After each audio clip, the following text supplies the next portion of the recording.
It was a cold evening at the army base. The wind was strong, and the sun was slowly disappearing behind the mountains. Soldier Ryan Walker stood near his barrack, quietly watching the sunset. He had just finished his duty for the day. He looked tired but peaceful. For years, Ryan had served his country with full loyalty. He was known as one of the most disciplined and honest soldiers in the unit. Everyone respected him, his courage, his silence, and his kindness. But that evening, something felt strange. The air was heavier. Some soldiers whispered near the gate, looking at Ryan again and again. He didn't understand why. Then suddenly, 2 military jeeps entered the base at full speed. The sound of tires screeching broke the calm silence. Everyone turned their heads. Ryan stood still, his boots touching the dust. He watched as the jeep stopped right in front of him. 4 officers jumped out. They were from the military police division. Their uniforms darker, their faces serious. One of them, Captain Harris, stepped forward. He looked directly into Ryan's eyes and said in a cold voice, "Sergeant Ryan Walker, you are under arrest." Ryan's heart skipped a beat. For a moment he thought he had misheard. He blinked once, confused. "Under arrest? For what, sir?" he asked calmly. His voice was steady, but his hands felt cold. The captain didn't answer immediately. He took out a folded paper and said, "You are accused of leaking classified military information to outside sources." The words hit Ryan like a bullet. The other soldiers standing nearby gasped in shock. Whispers filled the air. "Leaking information? Ryan, no way." Ryan took a slow breath. He looked straight into the captain's eyes. "Sir," he said, "I have never broken the rules. There must be a mistake." But the captain's face didn't change. He gestured to his men. "Take him," he ordered. 2 officers stepped forward and grabbed Ryan's arms roughly. They pushed him slightly, trying to force him to the ground. But Ryan didn't resist. He didn't shout, didn't fight back. He just stood tall, his eyes calm but filled with quiet pain. Other soldiers started gathering around. Some wanted to speak up, but they were scared. Speaking against the military police could destroy their careers, so they stayed silent. Ryan's best friend Tom took one small step forward. He said softly, "Sir, this has to be some mistake." "Ryan would never—" "Step back, soldier," the captain shouted. Tom froze. He looked at Ryan helplessly as the officers handcuffed his friend. Ryan managed a small, weak smile and whispered, "It's okay, Tom, don't say anything."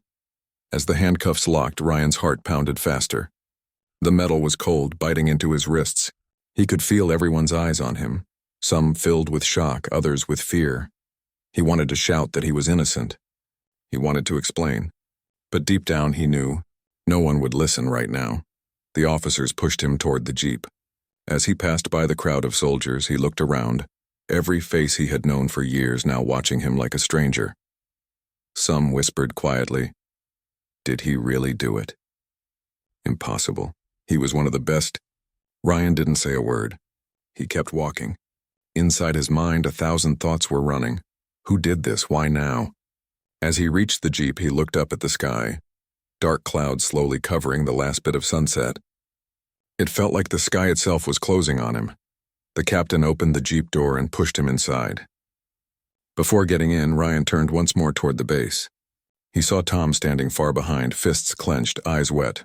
Ryan gave him a small nod, a signal only friends could understand. A signal that said, "Trust me, there's more to this story." The jeep door shut with a loud metallic sound. The engine started. As the vehicle moved away, dust rose behind it, covering the soldiers' boots. Inside the jeep, the silence was heavy. Ryan sat straight, staring out the window. His reflection looked different. Tired, angry, but still brave. One of the officers sitting next to him said, "You've made a big mistake, Walker. You'll regret this." Ryan turned his head slowly and replied, "Maybe, but only if I'm guilty," the officer smirked. "You think anyone will believe you?" Ryan didn't answer. Instead, he looked down at his hand. His right hand, where he wore a small leather bracelet given by his sister Emily.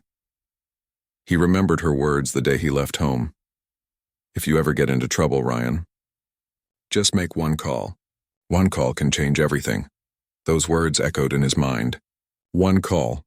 The jeep drove for almost an hour through empty roads, heading to a military detention center. The sky grew darker and thunder rolled in the distance. Rain started to fall, slowly hitting the window. Ryan watched the raindrops slide down the glass. He thought of his family, his friends, his service, his country. He couldn't believe that after all his loyalty, he was being treated like a criminal. When they finally reached the detention center, the officers pulled him out and led him inside. The hallway was dimly lit, cold and smelled of iron. Doors clanged shut behind him as they walked. They took him into a small interrogation room, just a table, 2 chairs and a single light bulb hanging from the ceiling. One of the officers said, "Wait here," and walked out. Ryan sat down quietly. His hands still cuffed, his heart still racing. He didn't cry. He didn't panic. He just stared at the table and whispered to himself, "This isn't the end. I will prove the truth." Moments later, Captain Harris entered with a file in his hand. He threw the file on the table. Photos and papers spilled out. "Here's the proof," Harris said. "Emails, documents, your name, everything." Ryan looked at the papers confused. He had never seen them before. He lifted his eyes and said, "Sir, these are fake. Someone is framing me." The captain leaned closer. "Then tell me," he said coldly, "who would do that?" Ryan stayed silent, because at that moment, he wasn't sure who he could trust. He took a deep breath and said, "Before I answer anything, I need to make one phone call." The captain looked at him for a few seconds. Then slowly he said, "Fine, one call. Make it quick." Ryan picked up the phone. His fingers trembled slightly as he dialed a number he had memorized long ago. When the call connected, he spoke only one sentence. "It's time. To it now." Then he hung up. The captain looked confused. "Who did you call?" he asked. Ryan looked straight into his eyes and replied softly, "You'll find out soon." The sound of the door closing echoed through the small room.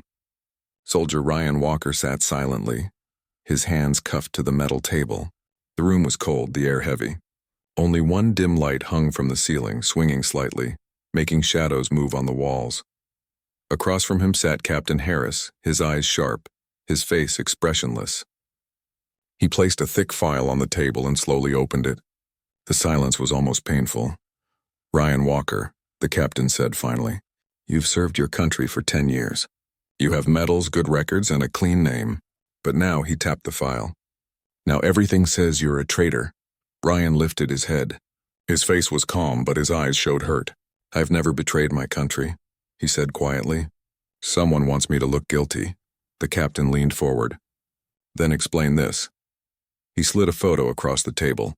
It showed Ryan standing near a military computer. The photo had a time and date, the same day when secret information was stolen. Ryan looked at the picture for a long time. "That's me," he said slowly, "but that's not what it looks like. I was repairing that system. I had permission." The captain smiled coldly. "And where is that permission letter now?" Ryan stayed silent, because he knew someone had removed it. All the evidence that could prove his innocence was gone. The captain stood up and began walking slowly around him. "You see, Ryan," he said, "men like you serve, you fight, and one day you break. You start thinking the system is unfair. Maybe you wanted revenge, maybe money." Ryan shook his head. "I don't need money. I need justice." Captain Harris stopped behind him. He whispered, "Then help yourself. Tell us who helped you steal the data." Ryan's jaw tightened. "I told you I didn't do it." Harris slammed his fist on the table, making the metal ring. The sound made Ryan flinch for a moment, but he didn't lose his calm. "You expect me to believe that someone just framed you?" Harris said. "Yes," Ryan replied, "because it's true." The captain stared at him for a long moment. Then he sat down again. He opened the file and showed more papers. Email screenshots, transfer logs, digital codes, all with Ryan's name. Ryan looked at them quietly. He didn't speak. He just studied every line, every detail. He could see it now, the pattern, the handwriting, the style, and it wasn't his. Whoever did this knew what they were doing. Finally, he said, "These files are fake. Someone inside the system is behind this. You're chasing the wrong man." The captain chuckled. "You talk too much, Walker. Maybe a few days in the cell will make you remember what really happened." He stood up, signaling the guards. But Ryan raised his head and said, "Sir, I made a call. And soon you'll see who's lying." The captain frowned. "What call?" Ryan gave a small smile. "Let's just say, the truth is already on its way." Captain Harris ignored him and ordered the guards, "Take him to holding cell 3. Two soldiers entered and grabbed Ryan by the arms again. They dragged him out of the room, down a long hallway. The floor was wet, the sound of boots echoing. They opened a metal door and pushed him inside a narrow cell. Concrete walls, one small window, and a hard bed. The door shut loudly behind him. Ryan sat down on the bed and closed his eyes. His mind was racing. He thought about his sister Emily and his best friend, Tom. He knew that if his plan worked, both of them would soon play a part in revealing the truth. He whispered softly to himself, "Emily, I hope you got the signal." Outside the interrogation room, Captain Harris walked to his office. He picked up his phone and called someone. "Yes, he's been arrested. He made a call, but we couldn't trace it." The voice on the other end replied, "Good. Make sure he doesn't speak to anyone again." Harris hesitated. "What about the real data leak?" The voice said coldly, "We'll take care of that. Just keep Walker locked." The call ended. For the first time, Harris looked nervous. He poured himself a glass of water and sat down heavily. Something about Ryan's calmness bothered him. He knew guilty men shouted, cried, or begged. Ryan did none of that. He was quiet, too quiet, like a man who already had a plan. Back in the cell, Ryan stood near the small window. Rain was falling outside and thunder shook the air. He looked out and whispered, "They think I'm broken. They have no idea." A few hours later, the cell door opened again. A young soldier entered with food. Ryan looked at him carefully. It was Private Lewis, one of the newer recruits. Lewis placed the food on the table and whispered, "Sir, I know you didn't do it. Everyone's talking about you. They say you were set up." Ryan smiled faintly. "Thank you, son. But don't say that too loud. It could get you in trouble." Lewis looked scared but nodded. Before leaving, he whispered one more thing. "Someone from outside called the base asking about you. A woman. She said she's your sister." Ryan's heart skipped a beat. He stayed silent for a second, then asked softly, "What did they tell her?" Lewis shook his head. "They said you're not allowed visitors." Ryan sighed. "All right, go now. And thank you." As the young soldier left, Ryan sat back on the bed and closed his eyes. Emily had received the call. That meant Phase 2 had already started. He remembered the secret plan they had made months ago, just in case something like this happened. Emily had access to a hard drive, one that contained proof about a corrupt network inside the army. Ryan had discovered it by accident during a mission. But before he could report it, someone erased all his data and replaced it with fake evidence and using his own name. He knew who was behind it. But he needed proof before he spoke their name. That's why he had made the one call. Hours passed. It was midnight now. Ryan couldn't sleep. He kept hearing thunder outside and the faint sound of guards walking. Suddenly there was a loud noise. The door to his cell opened. Two officers came in. One of them said, "Captain Harris wants to see you now." Ryan stood up slowly. As they took him back to the interrogation room, he noticed tension on their faces. When they reached the room, Captain Harris was on a phone call, shouting. Ryan sat down quietly, watching. Harris slammed the phone down and said angrily, "Walker, what did you do? The media has started asking questions about your arrest." Ryan's calm voice answered, "I told you, Captain. The truth is already on its way." Harris leaned forward. "You're playing a dangerous game." Ryan smiled faintly. "No, Captain. I'm ending one." The captain's phone rang again. He answered, listened for a few seconds, and his face turned pale. Ryan watched quietly. He didn't need to know what was said. He already knew the world outside was starting to learn the truth. The night was quiet in the small town outside the army base. Streetlights flickered and rain fell softly on the empty roads. Inside a small house, a woman sat in front of a computer, her eyes red from crying. Her name was Emily Walker, Ryan's younger sister. She hadn't slept in 2 days. Her phone lay on the table, the screen still showing the last call from her brother. It was short, only one sentence. "It's time. Do it now." Those words echoed in her mind again and again. She knew exactly what they meant. Ryan was in trouble, and now it was her turn to act. Emily stood up, walked to her cupboard, and pulled out a small metal box hidden under a pile of clothes. She opened it carefully. Inside was a hard drive, a small photo, and a sealed envelope. The photo showed Ryan with his army unit, all smiling in their uniforms. It was taken 2 years ago, before everything changed. The envelope had Ryan's handwriting on it. On the front it said, "If they ever come for me, trust no one. Use this." Emily's hands trembled as she opened it. Inside was a short letter. Ryan had written it months ago, as if he already knew this day would come. "Emily, if you are reading this, I've been trapped. Someone powerful is working inside the army, selling secrets and blaming others. The hard drive has proof. Keep it safe. If I call you and say it's time, you know what to do." Emily took a deep breath. Tears rolled down her cheeks, but her eyes turned determined. "All right, Ryan," she whispered. "Let's find the truth." She connected the hard drive to her laptop. The screen flickered for a moment, then dozens of folders appeared. Some were labeled mission files, others secure logs. But one folder caught her eye. It was named Shadowhawk. She clicked it open. Inside were several documents, pictures, and video recordings. The files showed secret meetings, bank transfers, and fake mission reports, all pointing to one person, Colonel Mason, a senior officer in Ryan's division. Emily gasped. Mason was a respected man, famous for his bravery and leadership. But here, the truth was clear. He was the one leaking military information and blaming innocent soldiers. In one video file, Ryan's voice could be heard secretly recording a conversation.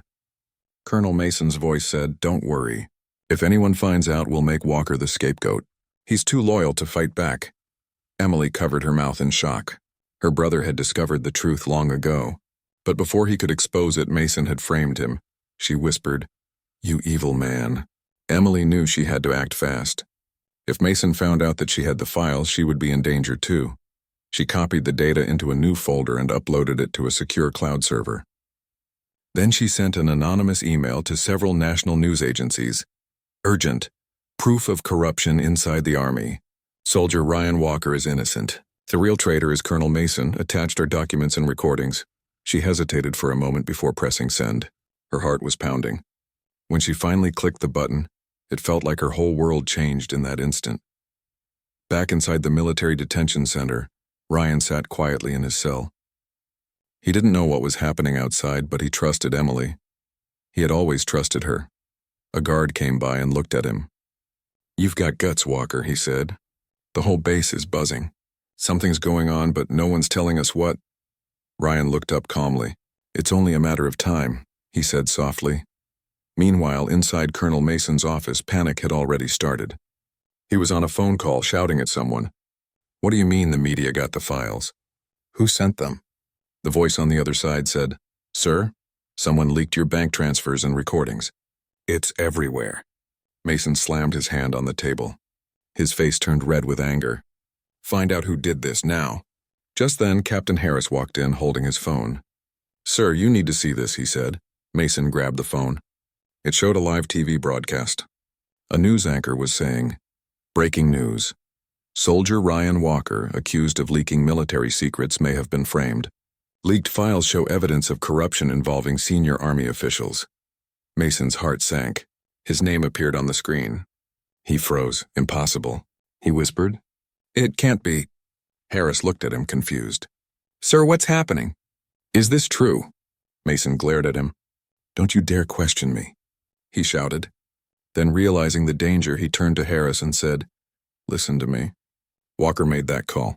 He's behind this. I want him silenced, and tonight." But Harris hesitated. Something inside him changed. He had served under Mason for years, but now he was beginning to see the truth. "Maybe Ryan really was innocent," Harris said quietly. "Sir, if the files are real, then we've arrested the wrong man." Mason's face darkened. "You talk too much, Captain." At the same time, Emily's phone began to ring. It was an unknown number. She hesitated, then answered. "Emily Walker?" a voice said. "Yes, who is this?" "This is Agent Collins from the National Security Bureau. We received your email. We have verified the files. Stay inside your house. We are sending protection." Emily's heart filled with relief. She said softly, "Thank you, sir, please. Help my brother." "We will," the agent replied. "The truth will be out by morning." Emily closed her eyes and whispered, "Hang in there, Ryan, it's working." "But what if—" she began, but Ryan interrupted. "Emily, please. Trust me this time. I'll handle it." He hung up and immediately turned to Captain Harris, who stood nearby. "Harris, I need a vehicle," Ryan said quickly. "There's no time to explain. My sister's in danger." Harris didn't ask questions. He nodded and grabbed the keys. Within minutes, they were speeding through the city streets toward Emily's neighborhood. At the park, the morning air was cool. Children played in the distance and birds chirped in the trees. Everything looked peaceful, but Emily's heart raced as she hid behind a tree near the entrance. She had disobeyed Ryan's words. She couldn't just sit and wait while her brother was fighting for the truth, so she came. Without the real hard drive, only a fake one that looked identical. A man in a black suit appeared near the fountain. He looked around carefully, then spotted her. He walked toward her slowly with a strange smile. "You must be Emily Walker," he said softly. "Brave of you to come," Emily said nothing. Her hands tightened around the fake hard drive. The man continued, "You have something that doesn't belong to you. Give it to me and you won't get hurt." Emily looked him in the eyes. "I don't think it belongs to you either," she said firmly. The man's smile faded. "You shouldn't have done what you did. You've made powerful enemies." At that moment, the sound of an engine roared from behind. Ryan's Jeep screeched to a stop near the park gate. He jumped out, followed by Captain Harris and two soldiers. "Emily!" Ryan shouted. She turned, relief washing over her face. The man in the black suit tried to run, but Harris was faster. He tackled the man to the ground, and the soldiers handcuffed him quickly. Ryan rushed to his sister and hugged her tightly. "Are you okay?" he asked. Emily nodded, still shaking. "I'm fine." "But Ryan," he said something. "He said I've made powerful enemies." Ryan looked at the man coldly. "Who sent you?" he demanded. The man just smiled and said nothing. Harris searched his pockets and found an ID card, but it wasn't military. It was from a private security company that worked under government contracts. Ryan's expression hardened. "That's it," he said quietly. "This goes deeper than the Army." Later that day, Ryan and Harris sat in the general's office again. They explained everything. The message, the man in the park, the fake hard drive. The general listened carefully. He looked tired but serious. "Walker, you're right," he said finally. "Our investigation found money trails that lead outside the Army, into private companies, maybe even politicians. This isn't just about Mason anymore." Ryan clenched his fists. "So Mason was just a pawn?" "Yes," the general said. "And the real players are still out there." Ryan leaned forward. "Then let me find them." The general studied him for a moment. "Are you sure? This could get dangerous. You've already been through enough." Ryan's voice was steady. "Sir, I've been called a traitor, locked in a cell, and nearly lost my family. I'm not stopping until the truth is complete." The general nodded slowly. "All right, Sergeant. You'll have full clearance. But be careful. Whoever's behind this knows how to hide." That evening, Ryan and Emily met again at her house. The black car was gone now, but she still looked worried. "You shouldn't have come, Ryan," she said softly. "You've done enough." He shook his head. "No, Emily, we've only started." "What you did? It saved me. But now it's my turn to finish this." Emily looked down. "I just don't want to lose you again." Ryan smiled gently and touched her shoulder. "You won't, I promise." They sat together quietly for a while. Outside, the sun was setting, painting the sky with gold and red. Ryan took out his Army badge and placed it on the table. "I used to think this badge meant everything," he said. "But now I realize honor doesn't come from a badge. It comes from doing what's right." Emily smiled faintly. "You're still the same Ryan, brave and stubborn." He laughed softly. "Maybe stubborn is what keeps me alive." Later that night, Ryan received a call from Captain Harris. His voice was tense. "Ryan, you need to see this," he said. "There's been another leak, not from us, from them. The people behind Mason just made their move." Ryan's eyes narrowed. "What kind of move?" "They're trying to erase all evidence, including your sister's files." Ryan's heart raced. He looked out the window at the dark sky and said quietly, "Then we move faster." He hung up and turned to Emily. "Pack your things. You're coming with me." Emily looked at him confused. "Where are we going?" Ryan picked up his jacket and his badge. "To finish what we started." The city was quiet that night. Too quiet. The streets glowed under the orange streetlights, and the wind carried a strange chill. Inside a small safe house near the edge of town, Ryan Walker sat by the window staring at the stars. His sister Emily slept on the couch beside him, tired after a long day of running and hiding. He smiled softly at her. She looked peaceful for the first time in days. But Ryan knew peace never lasted long. Not for people like him. He picked up his phone and scrolled through the messages. Captain Harris had sent him new files, data recovered from Mason's encrypted laptop. Hidden inside was something huge. It was a list, names, transactions, locations. A web of corruption connecting military officers, businessmen, and even politicians. Mason was only one piece of a much larger puzzle. Ryan whispered to himself, "So this is what they were protecting." He opened his laptop and began uploading the files to a secure server. But then, the lights flickered. He froze. A moment later, there was a soft sound outside, like footsteps, slow, deliberate, approaching. Ryan quietly grabbed his gun and turned off the lamp. The room went dark. He moved to the door, peeking through the crack. 3 men dressed in black were moving toward the safe house. Silent, professional, dangerous.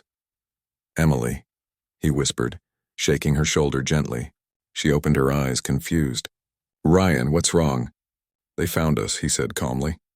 "Stay down." Emily's face turned pale. "What do we do?" Ryan took a deep breath.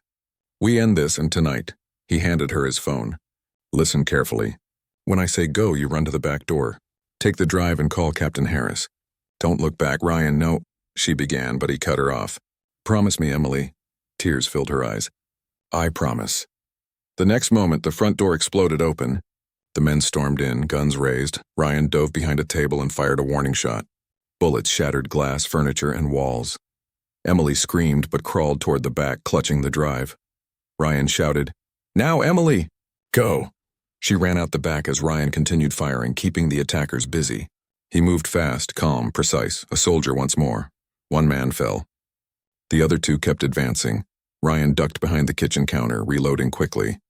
He could hear sirens in the distance. Harris must have traced his location. But before he could move, one of the men threw a smoke grenade into the room. Gray smoke filled the air, making it hard to breathe. Ryan coughed, his vision blurry, but he kept fighting. He knew he just needed to hold on a few more minutes. Outside, Emily ran down the alley, clutching the drive close to her chest. Her tears mixed with the rain that had started falling. She could hear the gunshots behind her. "Please be safe, Ryan," she whispered. Suddenly, headlights flashed. A car pulled up in front of her. The door opened and Captain Harris stepped out. "Emily, get in," he shouted. She jumped in, shaking and crying. "Harris, he's still inside." Harris grabbed his radio. "Backup's 2 minutes away," he said. "Hold on." They drove back toward the safe house, but when they arrived, the front of the house was in flames. "Ryan." Emily screamed, trying to run forward, but Harris held her back. Then through the smoke, a figure appeared, limping, holding his arm. It was Ryan. He was hurt but alive. Emily ran to him, tears streaming down her face. "You're okay! You're okay!" Ryan smiled weakly. "I told you. I always keep my promises." Hours later, at the military headquarters, Ryan sat in a meeting room with Captain Harris and the general. The data Emily had saved was now in safe hands. The general looked at Ryan and said, "Sergeant Walker, because of your bravery, we've uncovered the largest corruption case in years. You saved not only your name, but the honor of this army," Ryan said quietly. "Sir, I didn't do it for honor. I did it for the truth." The general nodded respectfully. "And the truth will remember you, son." After everything, Ryan was finally cleared of all charges. He received an official apology and was offered a high-ranking position, but he refused.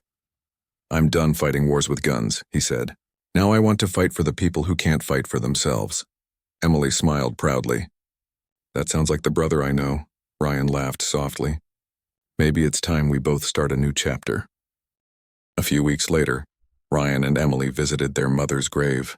The sky was clear and the wind was gentle. Ryan placed a small flag beside the headstone. "Mom," he said softly, "we did it. We finally found the truth."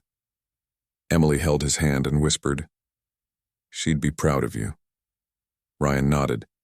"I just wish she could see us now." They stood in silence for a while, letting the wind carry away the pain of the past. That evening, Ryan received one last call, from an unknown number. He hesitated for a second, then answered. A calm voice spoke. "Sergeant Walker, you've made powerful enemies, but you also made powerful allies. Keep your eyes open." The line went dead. Ryan looked out the window, the city lights reflecting in his eyes. He smiled faintly. "Let them come," he whispered. "I'm ready." He put the phone down and walked to the balcony where Emily stood watching the sunset. She asked quietly, "Was it over?" Ryan looked at her and said, "For now. But no matter what happens next, we'll face it, together." Emily smiled. "For once, I believe you." They stood side by side, watching the orange sky fade into night. The world had changed. They had changed, and somewhere deep inside, Ryan finally felt peace. Because sometimes one call, just one, can change everything. The end.